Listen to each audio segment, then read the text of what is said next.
এলাকায় দীর্ঘদিন ধরে পরিচয়হীন অবস্থায় ঘুরে বেড়ানো এক বাক প্রতিবন্ধী ব্যক্তির জীবনে মানবিকতারও অনন্য নজির গড়ল স্থানীয় ব্যবসায়ী ইমান হোসেন। প্রায় ৮ বছর আগে অসহায় অবস্থায় থাকা এই ব্যক্তির দায়িত্ব নিজের কাঁধে তুলে নেন তিনি। তারপর তাকে নিয়মিত খাবার, স্নান এবং প্রয়োজনীয় জিনিসের ব্যবস্থা করে দিয়ে আসেন তিনি। বর্তমানে ওই ব্যক্তিকে পরিবারের সদস্যের মতোই আগলে রেখেছেন ইমান হোসেন। তবে শুধু আশ্রয় দেওয়াতেই থেমে থাকেননি তিনি।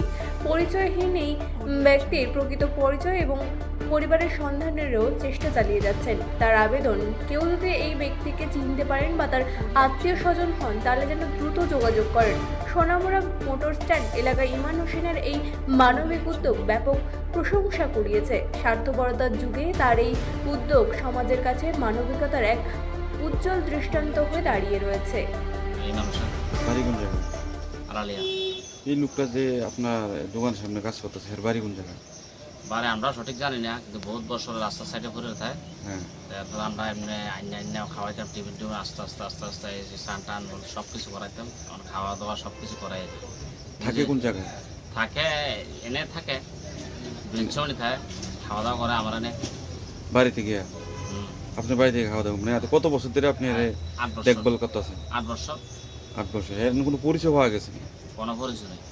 কিন্তু বাড়ি কি ত্রিপুরা রাজ্যের বাইরে? হ্যাঁ, ত্রিপুরাজ্যের বাইরে। ধারণা করা হইতেছে। হ্যাঁ, কথাবার্তা করতে পারে না। কথাবার্তা বলতে পারে না? না। তাহলে আপনি 8 বছর ধরে হেরে লালমোহন করতেছেন। হ্যাঁ, 8 বছর বেশি।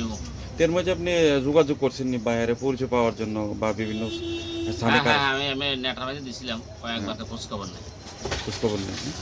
আগে তো সিন্ডেট না আসলো না, দাড়িটা বড় আসলো, চুল টুল বেশি বড়, বস্তা কান্দলে থাকতো, কালা থাকতো। আমি সানটান করাইছি, হ্যাঁ করাইতাম। আসলে এয়ারপোর্ট থেকে আপনার মনে করেন ট্রেডিং হয়ে গেছে। আমি বাড়ি থেকে আনতাম, নিতাম, মনে করেন সব কিছু সব ঠিক করে লেছি। শুধু এমনি কথা শুনে বাস, কথা হইতে না। স্থানীয়দের আশা, শীঘ্রই ওই ব্যক্তি পরিবারের সন্ধান মিলবে এবং তিনি ফিরে যেতে পারবেন তার আপন ঠিকানায়। ব্যুরো রিপোর্ট, রাত দিন নিউজ নেটওয়ার্ক।